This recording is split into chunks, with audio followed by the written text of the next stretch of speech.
and the Iranian boy moves on into the finals. Oh, sorry, Turkish boy. He's from Turkey.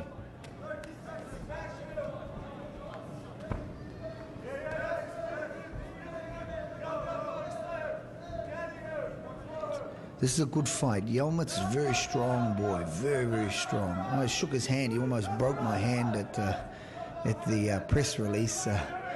Amazing strength in his hand. Great takedown there, very good takedown.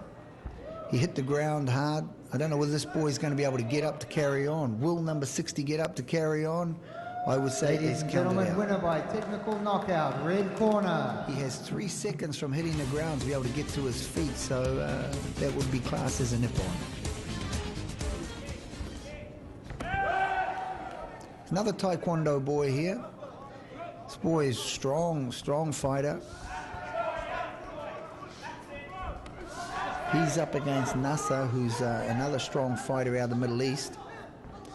The Taekwondo, they've just, I think in a couple more tournaments, these guys will really be into it. They've just got to get used to the standing the ground and powering up on the leg kicks a little bit more. But normally by now, the Taekwondo normally are being pushed back, but these guys from Ui's Taekwondo are a lot stronger than what I've seen in normal tournaments.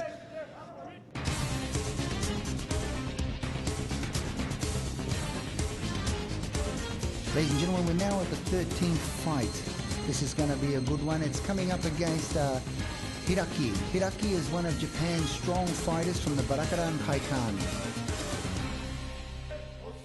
We're starting round 1.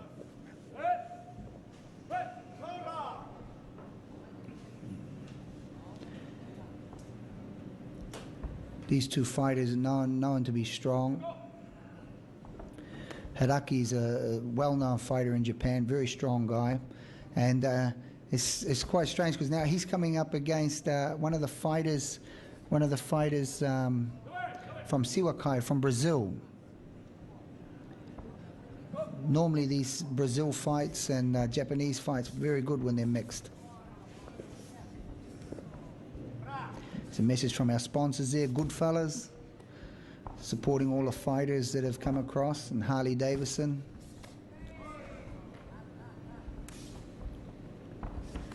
Hiraki's strong, he's holding his ground, but the Brazilian seems to be pushing him around a little bit more active. Yeah, the Brazilian's being slightly more active there. However, the Japanese fighter is holding his ground there. It's whether the Barakudan fighter can weather the 2 rounds, which is not normally fought. In Japan, normally it's just a single fight.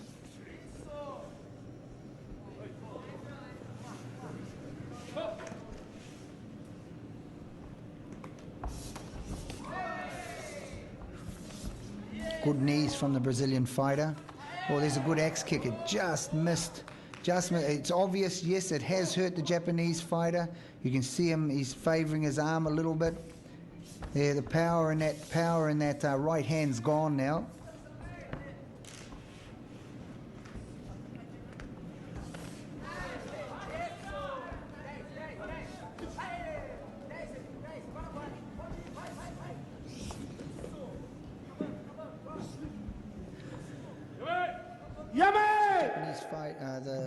The Brazilian fighter using a lot of knees into the thigh, which is a common technique from the Ademir da Costa dojo. They like using the knees low into the thighs, and similar to Muay Thai. Oh, there's a Jodan Mawashigiri to the side of the head of the Japanese fighter, yet he wore it well. Another axe kick up onto the same shoulder. I think you're going to find this, this is going to go towards the Brazilians' favour, I think, because the Japanese boy just doesn't seem to have the power that the Brazilians got. We'll have to wait and see.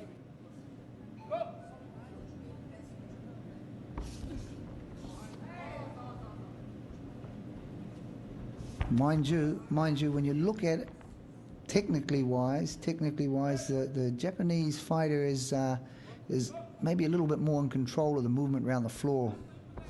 And he is holding his ground. Every time he throws a technique, he moves forward like that, you see, which is, while he's moving forward, it is showing he's a stronger fighter. Not to mention the big size difference between the number 34 and 35.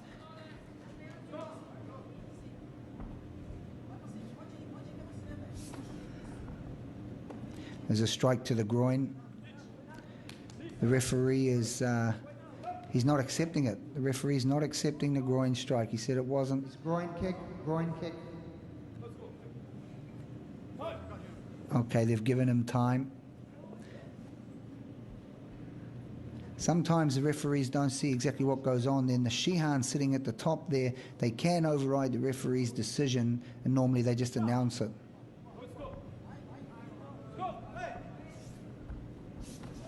It was definitely a groin kick.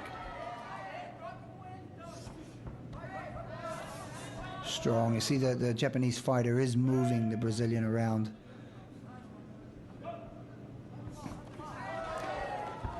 It's a good counter kick then as the Brazilian fighter came in with an axe kick. Japanese boy went down low with a low leg kick, countering.